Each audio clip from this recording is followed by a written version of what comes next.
अब हम बात करेंगे थर्ड चैप्टर बल तथा न्यूटन के गति के नियम की। तो इसमें पहला है, कह रहा है कि निम्नलिखित बलों में से कौन सा बल है जो कि संपर्क बल का उदाहरण है। तो मांसपेशियों के क्रिया स्वरूप जो लगने वाला पेशीय बल होता है वही संपर्क बल का एग्जाम्पल होता है, क्योंकि जो पेशीय बल है ये तभी लगाया जा सकता है जब पेशियां किसी वस्तु के संपर्क में होती है, ठीक है। और वह बल जिसमें दो वस्तुओं के मध्य संपर्क की आवश्यकता ही नहीं है, ठीक है। कोई ऐसा बल जिसमें दो वस्तुओं के बीच संपर्क की आवश्यकता नहीं होती है वही कहलाता असंपर्क बल, जैसे कि चुंबकीय बल, स्थिर वैद्युत बल तथा गुरुत्वीय बल। नेक्स्ट है, बताना है निम्नलिखित बलों में से कौन से बल असंपर्क बल के उदाहरण नहीं है। तो इसमें पहला है कि दो सतहों के मध्य जो लगने वाला घर्षण बल होता है ये असंपर्क नहीं, ये संपर्क बल होता है।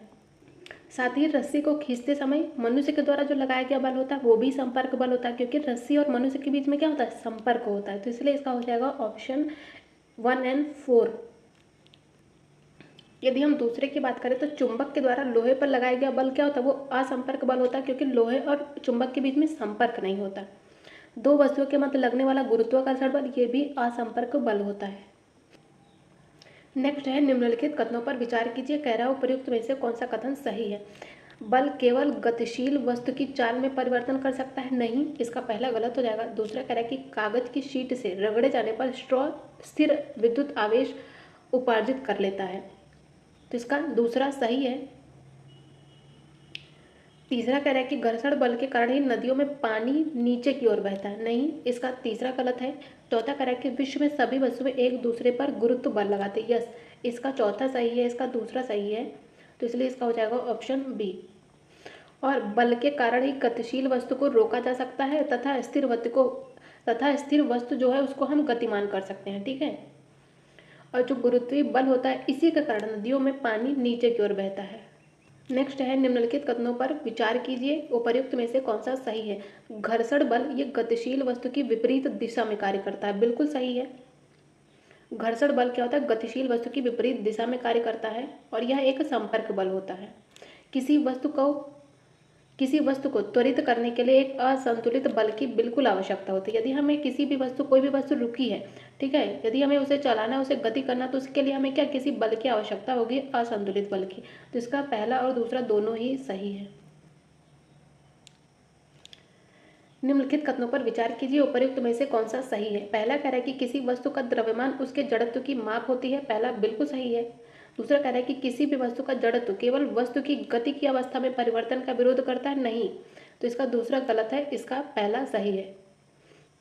तो किसी भी वस्तु का जो द्रव्यमान होगा उसके जड़त्व मतलब कि इनर्शिया की माप होती है, क्यों, क्योंकि जो किसी भी वस्तु का जड़त्व होता है उसके द्रव्यमान के अनुक्रमानुपाती होगा, मतलब कि यदि द्रव्यमान अधिक होगा तो जड़त्व भी क्या होगा, अधिक होगा। और किसी वस्तु का वह गुण जो उसकी विराम या फिर गति की अवस्था में परिवर्तन का विरोध करता है वह जड़त्व कहलाता है, ठीक है। नेक्स्ट है, बस यदि अचानक चलेगी। नेक्स्ट है, बस के अचानक चलने पर उसमें बैठे यात्री क्या होते हैं, पीछे की ओर गिर पड़ते हैं, ठीक है। यदि आप किसी बस में बैठे हैं तो उसमें यदि बस अचानक से चलेगी तो उसमें बैठे हुए यात्री क्या हो गए, वो पीछे की ओर गिरेंगे, ठीक है, ये भी याद रखिएगा पहली बात। और ये आरओ के एग्जाम में पूछा गया है। ये किसका एग्जाम्पल है, तो ये विराम का जड़त्व है, ठीक है, विराम का जड़त्व है। तो इसको हम याद कैसे रखेंगे, बस क्या है, अचानक चलेगी, इसका मतलब क्या है, बस पहले रुकी थी, मतलब कि बस क्या थी, विरामावस्था में थी और उसके बाद वो चलने लगी। तो याद रखेंगे कि बस जब रुकी थी तब चली, ठीक है, रुकने के बाद चली है, पहले वो विराम कर रही थी फिर चली है, तो वो विराम का जड़त्व हो जाएगा। तो एक ऐसे याद रख सकते हैं। नेक्स्ट है, प्रमुख जड़त्व के प्रकार हैं और उनके एग्जाम्पल हैं। तो इसमें पहला क्या है कि यदि हम कंबल को पीटेंगे तो उन पर क्या होगा, धूल के कण अलग होंगे। तो यदि कोई भी कंबल है, ठीक है, यदि हम उसको दूर फैला के उसको पीटेंगे तो उसमें क्या होगा, उसमें जो धूल के कण अलग हो जाएंगे, ठीक है। ये किसका एग्जाम्पल है, तो ये विराम के जड़त्व का एग्जाम्पल है। विराम के जड़त्व का एक और एग्जाम्पल हम लोगों ने देखा क्या, कि जब कोई भी बस विरामावस्था में है और उसके बाद अचानक चलेगी तो उसमें बैठा हुआ यात्री पीछे की ओर झुकेगा, वो भी विराम का जड़त्व है, ठीक है। नेक्स्ट है, बस के मुड़ने पर, ठीक है, बस चल रही है और वो मुड़ेगी अचानक तो यात्री क्या होंगे, बाहर की ओर झुकेंगे, तो ये क्या होगा, ये दिशा का जड़त्व है। इसको याद रखेंगे कैसे, कि कोई भी बस चल रही है, ठीक है, वो मुड़ेगी, मतलब कि वो अपनी दिशा चेंज करेगी। तो इससे याद रख सकते हैं इसको, ये क्योंकि यह दिशा का जड़त्व है। और तेज दौड़ते हुए घोड़े के अचानक रुक जाने पर घुड़सवार क्या होगा, आगे की ओर गिरेगा। कोई भी वस्तु क्या गतिमान है, तेज दौड़ रही है, तो उससे याद रखेंगे इसको क्या, गति के जड़त्व को। तो इसको याद कैसे रखेंगे, दिशा के जड़त्व को कैसे याद रखेंगे कि कोई भी वस्तु गतिमान है लेकिन वो अपनी दिशा चेंज कर रही है, मतलब कि मुड़ रही है, ठीक है। तो इससे याद रख सकते हैं दिशा के जड़त्व को। विराम वस्तु की बात करें, विराम के जड़त्व की, तो कोई भी वस्तु विरामावस्था में अचानक वो चलेगी, ठीक है। कम्बल क्या एकदम शांत, एकदम विराम है, लेकिन अचानक उसको पिटेंगे तो क्या उसमें मूवमेंट होगा, तो वो कहलाएगा विराम का जड़त्व। गति की बात करें तो कोई भी वस्तु क्या ऑलरेडी वो गति कर रही है, ठीक है, मूवमेंट कर रही है, लेकिन वो अचानक से रुकेगी, तो वो उसमें हो जाएगा मूवमेंट जो होगा वो गति के जड़त्व से संबंधित होगा। तो ये तीनों ऐसे ही याद रखेंगे, और ये ऐसे एग्जाम्पल्स आरओ एग्जाम में पूछे गए हैं। नेक्स्ट सबसे इंपॉर्टेंट क्वेश्चन है न्यूटन के फर्स्ट लॉ से, और ये यूपी पीसीएस आरओ में पूछा गया, इवन ये छत्तीसगढ़ पीसीएस के प्री में भी आया है। बताना है न्यूटन के फर्स्ट नियम से संबंधित निम्नलिखित कथनों पर विचार कीजिए और उपर्युक्त में से कौन सा एक सही है, सही बताना है। तो जो बाह्य बल किसी वस्तु की अवस्था में परिवर्तन करने के लिए आवश्यक है, बिल्कुल करेक्ट है। कोई भी वस्तु है, ठीक है, कोई भी वस्तु अगर मुझे इसको यहाँ से यहाँ ले जाना है, ठीक है, तो उसको क्या हमें मूवमेंट करना पड़ेगा, उसमें कोई बल लगाना पड़ेगा। इसको हम हाथ से बल लगाएंगे तभी तो ये दूसरी जगह पे मूवमेंट करेगी। तो यस, इसका पहला बिल्कुल सही होगा। और जो न्यूटन है इसका फर्स्ट लॉ है, यही जड़त्व का नियम भी है, तो इसका दूसरा भी सही है, इसका पहला भी सही है, ठीक है। नेक्स्ट है निम्नलिखित कथनों पर विचार कीजिए, उपर्युक्त में से कौन सा सही है। पहला कह रहा है कि संवेग में परिमाण और दिशा दोनों होते हैं, बिल्कुल सही है, संवेग में परिमाण और दिशा दोनों होते हैं।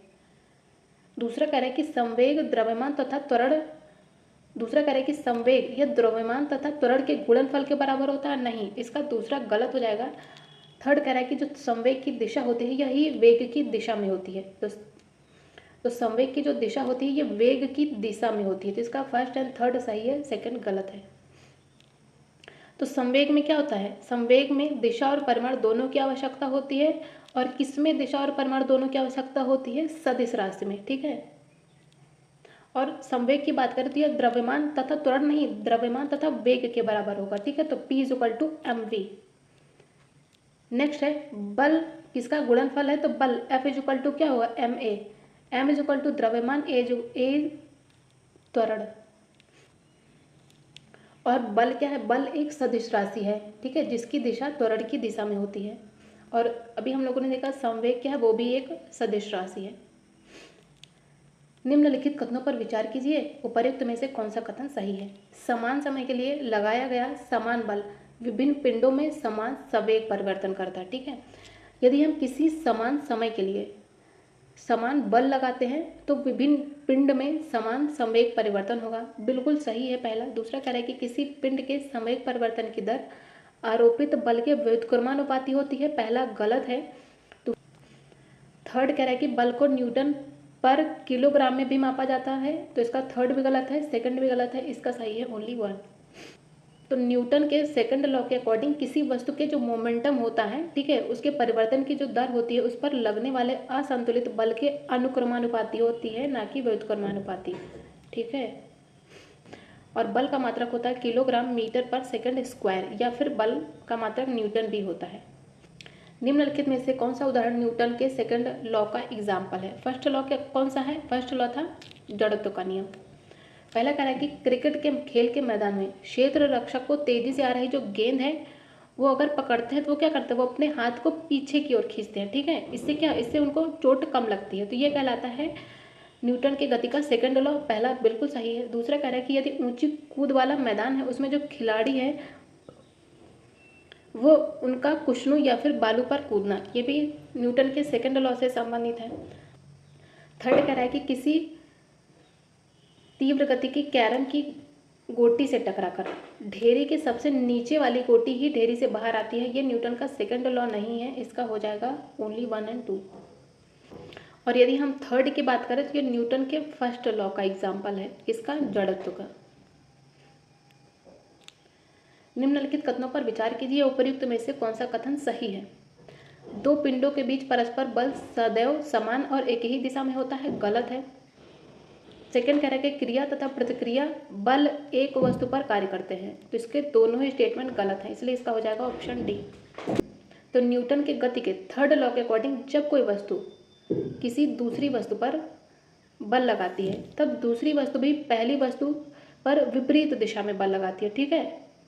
तो एक वस्तु द्वारा जो लगाया गया बल होता है वो क्रिया करती है तथा दूसरी द्वारा लगाए गए बल को ही हम प्रतिक्रिया कहते हैं, ठीक है।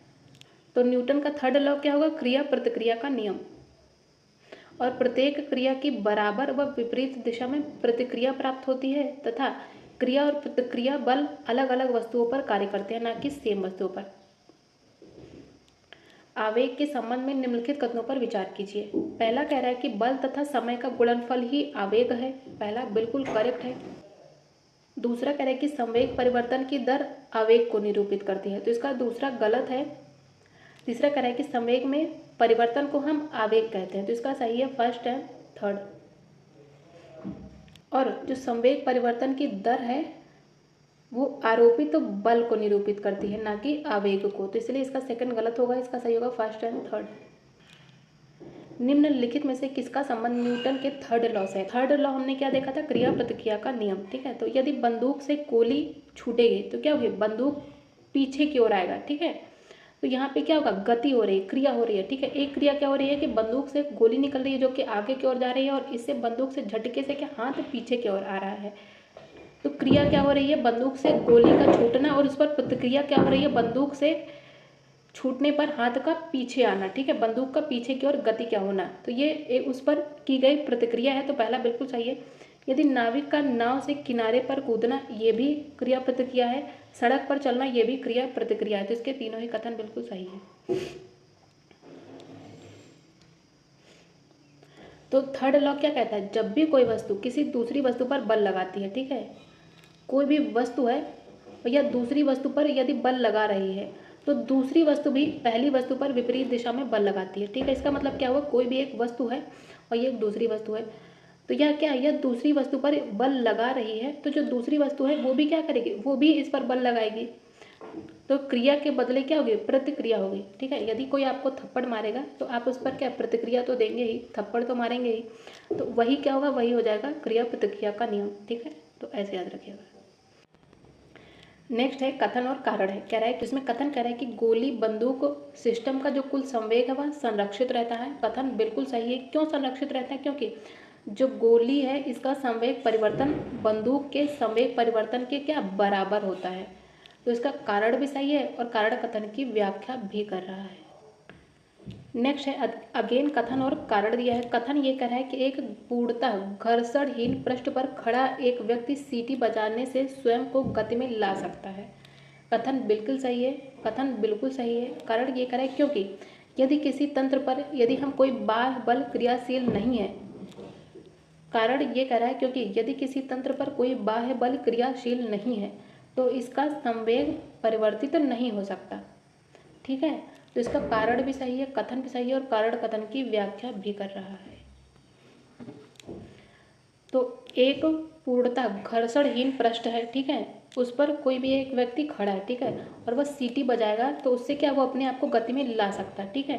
सीटी बजाने से क्या होगा, तो सीटी बजाने के लिए व्यक्ति क्या होगा, एक दिशा में हवा को छोड़ेगा, ठीक है, इससे क्या होगा, इससे विपरीत दिशा में वह गति करेगा। नेक्स्ट है यदि घर्षण नहीं हो तो जो वस्तु जो गतिशील है वह क्या होगी, वह अपनी गति की अवस्था में ही रहेगी, यदि घर्षण यानी कि फ्रिक्शन नहीं होगा तो। नेक्स्ट है सड़क पर चलने की अपेक्षा बर्फ पर चलना कठिन होता है। क्यों कठिन होता है, क्योंकि बर्फ में सड़क की अपेक्षा घर्षण कम होता है, इसलिए बर्फ पर चलना कठिन होता है। घर्षण से संबंधित निम्नलिखित कथनों पर विचार कीजिए, उपर्युक्त में से कौन सा कथन एक सही है। पहला कह रहा है कि स्वचालित वाहन जो होते हैं उनमें ब्रेक प्रणालियों में ब्रेक पैडों का उपयोग करके घर्षण को घटाया जा सकता है, नहीं, इसका पहला गलत हो जाएगा। दूसरा कह रहा है कि कबड्डी खिलाड़ी मिट्टी रगड़कर घर्षण को बढ़ाते हैं जिससे कि क्या होगा, वो प्रतिद्वंदी को अच्छे से पकड़ सके, दूसरा बिल्कुल सही है। तीसरा कह रहा है कि द्रवों तथा गैसों के द्वारा उत्पन्न घर्षण को ही हम कर्षण भी कहते हैं, थर्ड भी सही है।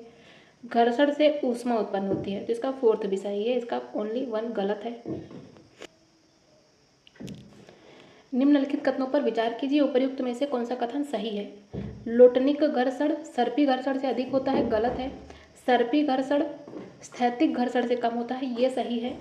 स्थैतिक घर्षण लोटनिक घर्षण से कम होता है, ये भी गलत है।